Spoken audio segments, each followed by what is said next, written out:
आज का वीडियो आइल speaking part 3 के बारे में है, जहां आपको सबसे ट्रिकी सवालों के जवाब देने पड़ते हैं। अगर आपको लगता है कि पार्ट 3 मुश्किल है तो ये वीडियो ज़रूर देखें एंड तक, क्योंकि मैं आपको बताने वाली हूँ कुछ इजी स्ट्रैटेजीज जिससे आप अपने एग्जामिनर को इम्प्रेस कर सकते हो और एक अच्छे आंसर्स को फ्रेम कर सकते हो पार्ट 3 के लिए।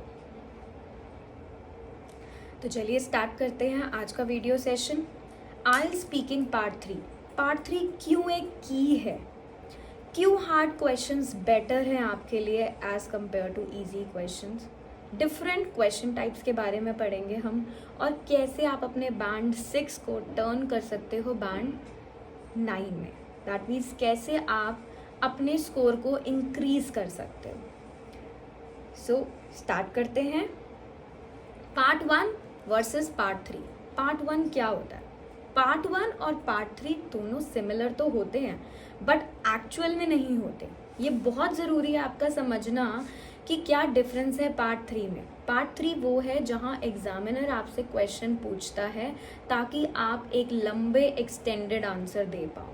अगर आप कंपेयर करो पार्ट 1 स्पीकिंग को पार्ट 3 से, तो पार्ट 1 में आपको सिर्फ कुछ सेंटेंसेस में आंसर देना है, जबकि पार्ट 3 में आपको लॉन्ग एक्सटेंडेड आंसर देने हैं।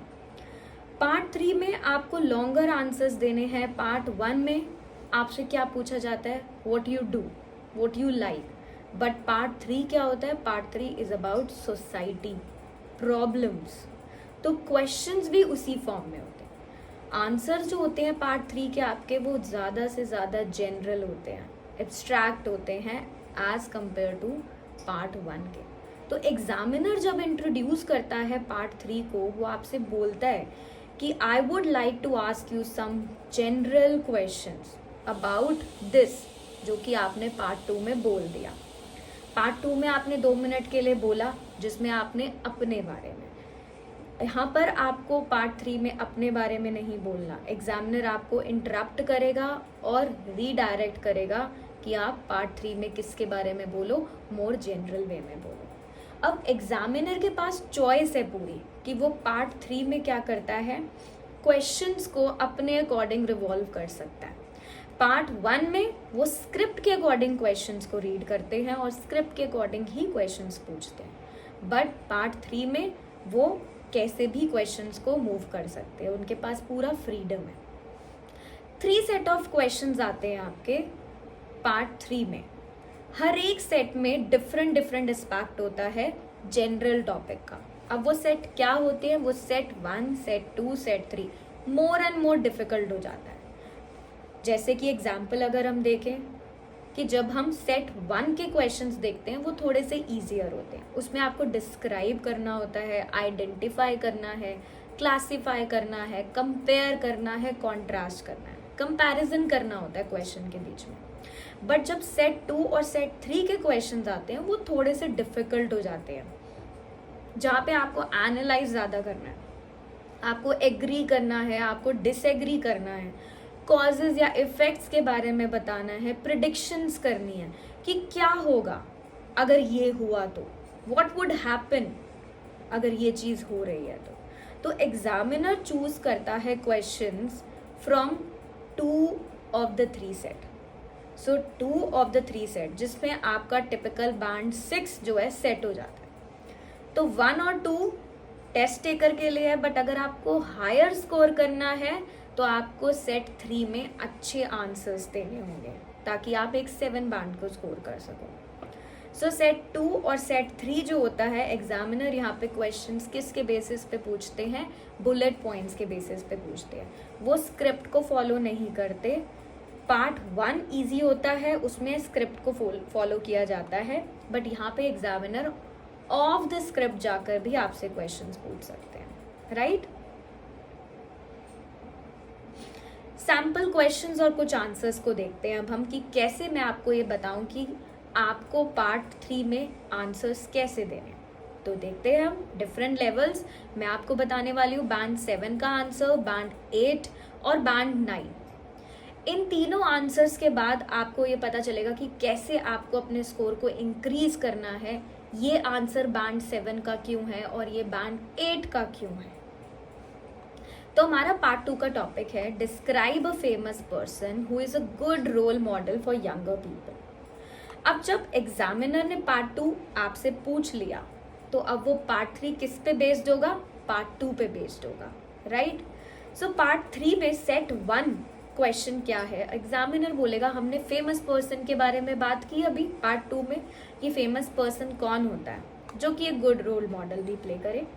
सो सेट 1 का क्वेश्चन क्या है, अब हम फेमस पर्सन के बारे में बात करेंगे। तो सेट 1 का क्वेश्चन है कि can you tell me what type of people tend to become famous in your country.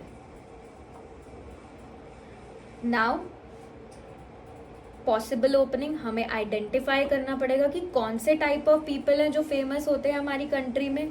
अब एग्जामिनर आपसे पूछ रहे हैं, आपको बताना है कि कौन से वो टाइप ऑफ पीपल हैं जो फेमस होते हैं कंट्री में। एग्जाम्पल आंसर देखिए स्क्रीन पर। In my country it's mainly the sports stars who are in the news these days, and that's mainly because we have been so successful in tennis, football and other sports. अब अगर आप ये एक answer को read करो, ये बुरा start नहीं है, ठीक है, एक अच्छा आंसर है, बट टेस्ट टेकर को, दैट मीन्स अगर आपको बैंड 7 पे जाना है तो आपको इस आंसर को और डेवलप करना पड़ेगा, और तरीकों से इसको इम्प्रूव करना पड़ेगा। कैसे? मेरी स्क्रीन पे एक आंसर को देखिए। When I think about famous people, what comes to my mind are celebrities in the entertainment industry, like actors and musicians who are always in the spotlight. Athletes are a big deal, especially those who excel in popular sports like football and tennis more. Recently, social media influencers and content creators have become really popular too. So it seems people from different walks of life can become famous here. So ये एक long answer है part 3 में, right? So part 3 में आपको long और extended answer ही देना है, आपको शॉर्ट आंसर नहीं देना, जो कि हमने पहले देखा। यहाँ पर आपसे 6 मेन क्वेश्चंस पूछे जाते हैं, कुछ फॉलो अप क्वेश्चंस पूछे जाते हैं जिनको आपको एक्सटेंड करना है, राइट? अब एक चीज इस आंसर में जो स्टैंड आउट करती है, जो एग्जामिनर नोटिस करने वाला है, क्या आप मुझे बता सकते हो? मैं आपको बताती हूँ, वो है इडियोमैटिक लैंग्वेज। इस आंसर में इडियोमैटिक लैंग्वेज का यूज किया गया है। Comes to my mind, in the spotlight, a big deal, different walks of life. Different walks of life का मतलब होता है different jobs, different levels of society. So examiner इस लैंग्वेज को नोटिस करने वाला है जो साउंड क्या करती है? Natural, right? बट ये नहीं कि आप ईडियम्स ऐड करते हुए उन्हें बहुत ऑब्सेस्ड फॉर्म में ऐड कर दो, इतना ज्यादा ऐड कर दो, नहीं। एक नेचुरल फ्लो में आपको अपने आंसर को क्रिएट करना है, डेवलप करना है। नेक्स्ट क्वेश्चन देखते हैं सेट 1 का। Is it easier to become famous these days than in the past? अब ये जो क्वेश्चन है आपसे क्या पूछ रहा है कि क्या इजी है फेमस होना आज के दिनों में देन इन द पास्ट। अब यहाँ पे आपसे कंपैरिजन करवा रहा है, आपको कंपेयर करके बताना है आज का और पास्ट का। आंसर देखो स्क्रीन पर। Yes, it's definitely easier today. Social media has changed everything. On YouTube and TikTok anyone can reach a global audience. In the past, you needed access to traditional media like TV and radio, which had much higher barriers to entry. Now, if someone creates some viral post, videos, they can gain fame almost overnight. Something that was nearly impossible before. अब ये जो answer है directly to the point है, क्योंकि आपको compare करने के लिए बोला गया है पास्ट और प्रेजेंट को, तो एग्जैक्टली वही आंसर में किया गया है, राइट? डेफिनेटली इजियर टुडे, आज की बात। Had much higher barriers, comparison हो रहा है ना पहले में और आज में, नाउ में और पास्ट में। यहाँ पे कंडीशनल सेंटेंस भी है। Now if someone creates a viral post videos, they can gain fame. Conditional sentence है ये, तो अगर आप ऐसे सेंटेंसेस का यूज करते हो, इट इज ऑलवेज गुड, आपका स्कोर हमेशा इंक्रीज होता है। थर्ड क्वेश्चन देखते हैं। थर्ड क्वेश्चन क्वेश्चन थोड़ा सा और डिफिकल्ट है, जैसे मैंने बताया डिफिकल्टी लेवल बढ़ता जाता है. Do you think that now days someone can be famous for doing very little? अब इस क्वेश्चन में आपसे आपका ओपिनियन पूछा जा रहा है कि क्या लगता है आपको कि नाउ डेज मतलब आजकल क्या फेमस होना कुछ भी करने से, लाइक अगर आपने छोटा मोटा कुछ कर दिया, समवन कैन बी फेमस, क्या वो फेमस हो सकते हैं? Answer is on the screen. It appears to be like that.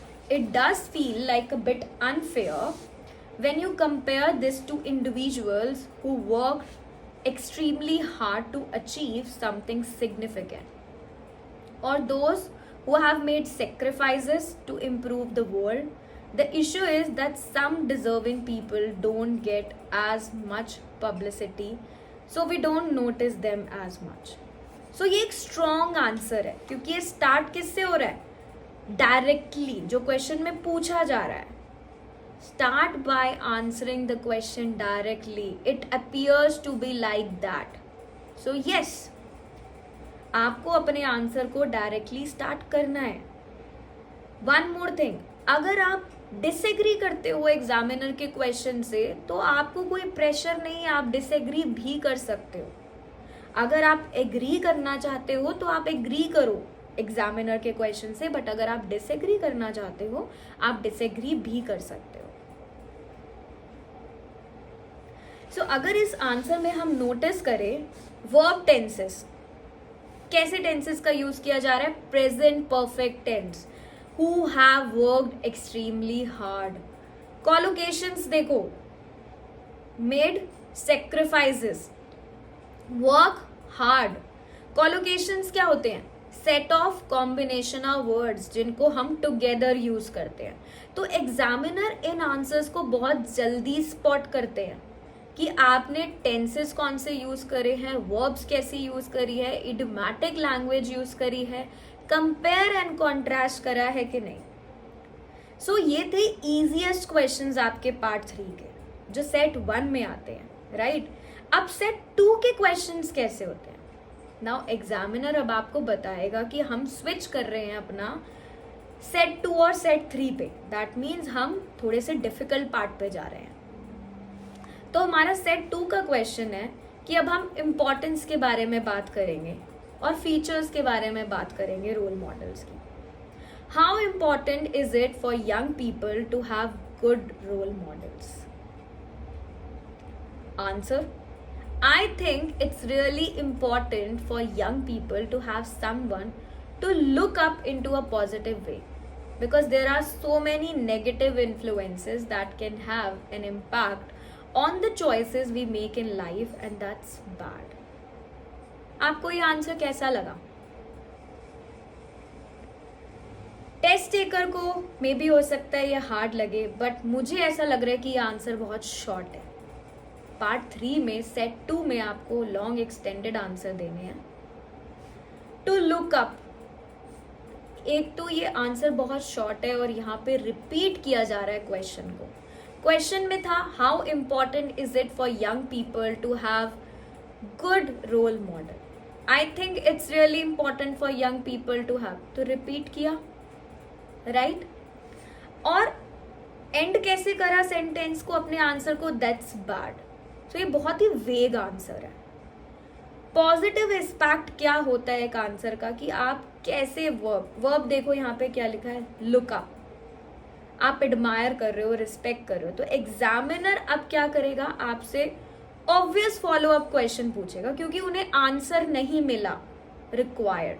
So examiner क्या पूछेगा, इन व्हाट वेज, किस तरीके से.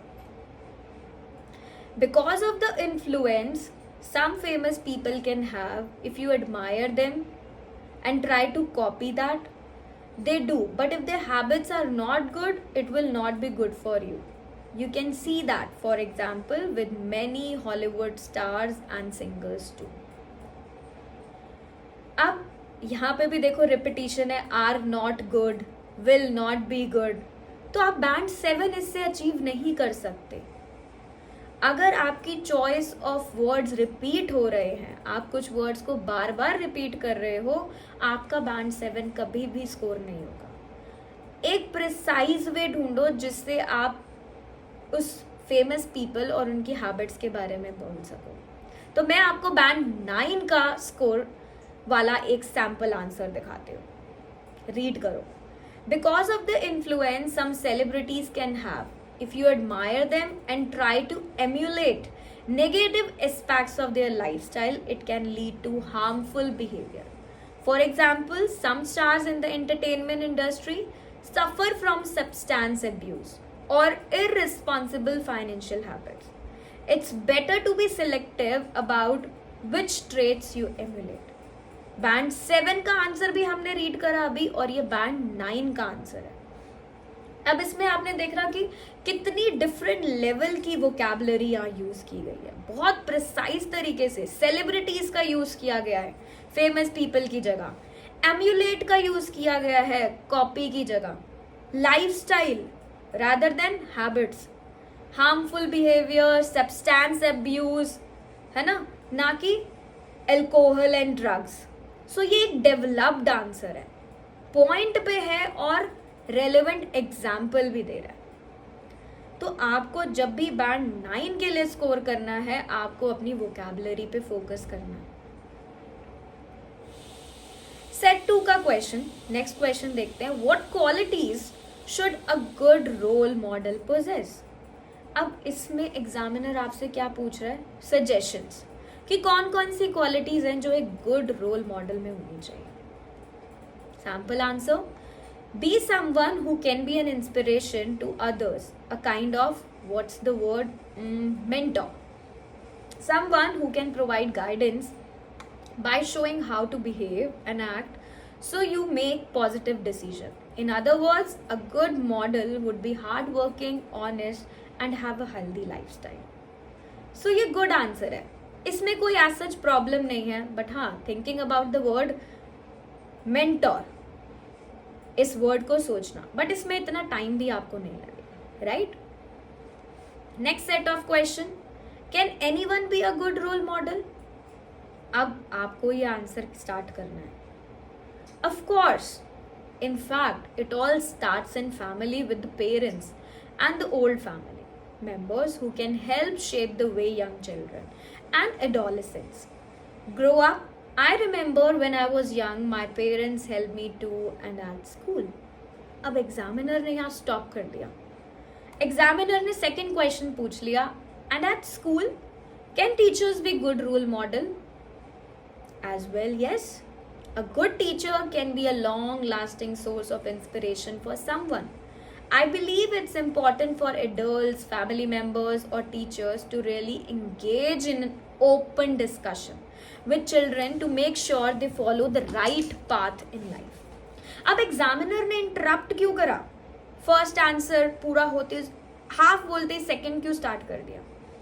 है ना, जैसे उसने बोला my parents help me to, second question start हो गया। बिकॉज यहाँ पे उसने पर्सनल आंसर दिया, I remember when I was young.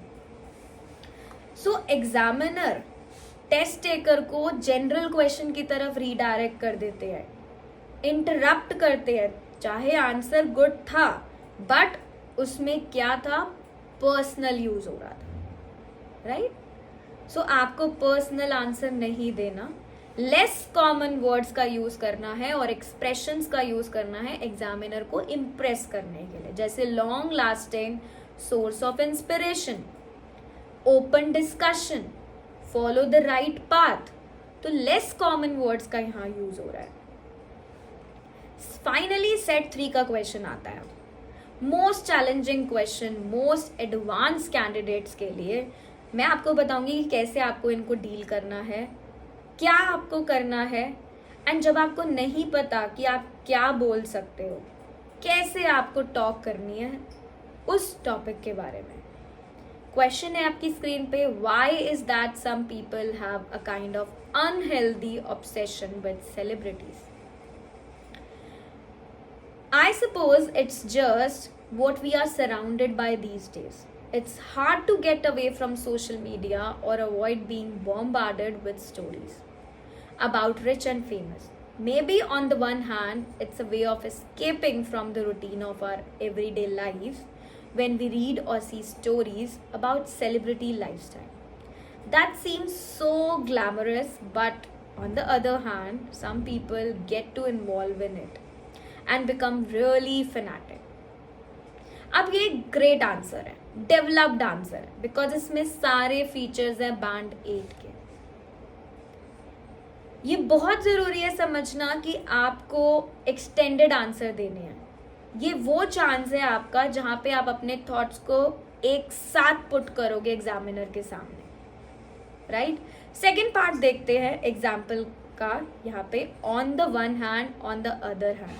ये एक बहुत अच्छा तरीका है अपने आइडियाज़ को ऑर्गेनाइज करने के लिए अगर आप इनका यूज़ करते हो. Cohesive devices. Next question, is the influence of celebrity culture positive और नेगेटिव? अब आपसे फिर से पूछा जा रहा है कि आपको क्या लगता है, पॉजिटिव है कि नेगेटिव है? Yes, well, as I was saying, I feel that it has more drawbacks than anything else. It all seems far too superficial. This focus on where they live and where they eat and what they do, especially since it's their bad behavior that have the most publicity. But still, it's the media that's to blame with all those shows and articles that go on and on about the rich and famous. So, आपने notice करा कि test taker ने यहाँ पे example भी दिया है. Focus on the superficial. Example देना एक बहुत अच्छा तरीका है अपने आंसर को एक्सटेंड करने का. एग्जामिनर उसको नोटिस करता है और ये एक बहुत इंटरेस्टिंग पीस ऑफ ग्रामर होता है, राइट. It's the media.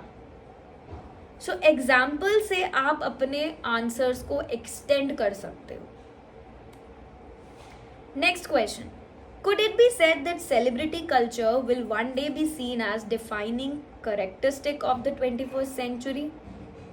अब ये क्वेश्चन आपको पुश कर रहा है, ये क्वेश्चन आपको स्ट्रगल करा रहा है कि आप बोलो और डिटेल में. हमेशा गुड फ्रेजेस, यूजफुल फ्रेजेस का यूज करो ताकि आपकी टॉक जो है वो फ्लोइंग दिखे कि आप कैसे नेक्स्ट स्टेटमेंट पे मूव कर रहे हो. फिलर्स का यूज करके. To be honest, to tell you the truth, in my opinion, if you ask me. State of knowledge देखो, सब्जेक्ट क्या है आपका, कैसे आपको मूव कराना है अपने फिलर्स को. This is not something I know a lot about, but I have never given this very much thought. But आप ऐसे स्टार्ट कर सकते हो अपने आंसर को. Well, to tell you the truth, this is something I've never given very much thought to, but I guess it's true. Well, maybe not so much where I come from, but certainly in some cultures like the United States or Western Europe, where even political leaders are often seen as celebrity. And in sports, it's the same. So, अब ये कैसा answer है जिसमें कुछ गलत नहीं है, सही है. सो ये ध्यान रखो कि कोई भी राइट या रॉन्ग आंसर नहीं होता आइल्स की स्पीकिंग में. एग्जामिनर इंटरेस्टेड है आपकी यूज ऑफ इंग्लिश में कि आप कैसी इंग्लिश यूज करते हो. इसलिए नहीं कि आपका आंसर फैक्चुअली गलत है, करेक्ट नहीं है, बट पार्ट स्पीकिंग का पार्ट 3 जो है, एग्जामिनर आपको पुश करता है उस लिमिट तक जहाँ तक वो आपकी एडवांस स्किल्स को चेक ना कर ले. सो इवन दो अगर वो लास्ट करता है 5 मिनट्स के लिए भी, आई प्रॉमिस कि आप बहुत खुश हो जाओगे एंड में मैजिकल वर्ड्स सुन के एग्जामिनर के, thank you, this is the end of your speaking test. So अपने पार्ट 3 को मोर कॉन्फिडेंस से इम्प्रूव करके एंड स्टार्ट करो, राइट. सो आज हमने बहुत कुछ सीखा. मेरी ये टॉप स्ट्रैटेजीज पार्ट 3 के लिए इनको इस्तेमाल करो कि कैसे आपको इडियोमैटिक लैंग्वेज का यूज़ करना है, कंपेयर एंड कॉन्ट्रास्ट करना है अपने आंसर्स को, एनालाइज करना है, कंडीशनल सेंटेंसेस का यूज़ करना है, वोकैबुलरी का यूज़ करना है, फिलर्स का यूज़ करना है, राइट. तो आप और आपके आंसर्स दोनों कॉन्फिडेंट हो जाएंगे. जाने से पहले don't forget to hit the subscribe button. ताकि आपको और टिप्स एंड ट्रिक्स मिल पाए स्पीकिंग पार्ट 3 के लिए। Thanks for watching. अगर आपको कोई भी क्वेश्चन है पार्ट 3 के बारे में तो आप ड्रॉप कर सकते हो अपने क्वेश्चन को, अपने कमेंट को बिलो।